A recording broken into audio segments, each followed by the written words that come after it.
December 23rd, 2016. We're getting there. Tomorrow is Christmas Eve, and many of you will give and receive gifts. Yes, I know many of you first do it on December 25th. Anyways, why is it that we give each other gifts during Christmas?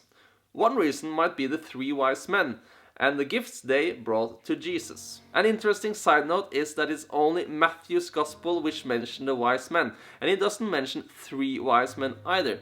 He only states that they brought three gifts: gold, frankincense, and myrrh. From that, one has just assumed that there was three wise men, and the names of the wise men also came later. But the wise men already have their day of celebration on January 6th, the Epiphany.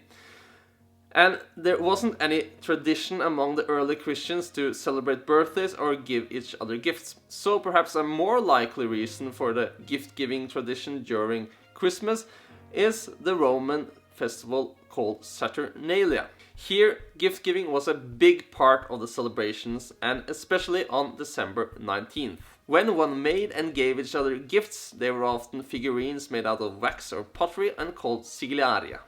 There could also be very costly gifts to signify one's position in society. Gifts given between close friends could be more like practical jokes, and children, they most often got toys.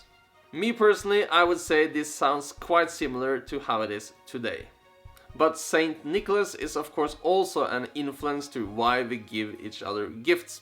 He was known for helping and giving to people in need, especially children and sailors. But he also has his own day on December the 6th. So, as with most things in life, there's probably many different factors that are put together and make out the reasons to why we give each other gifts during Christmas.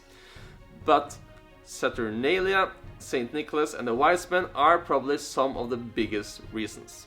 This Christmas I hope you'll get what you wish for and that you have a peaceful holiday.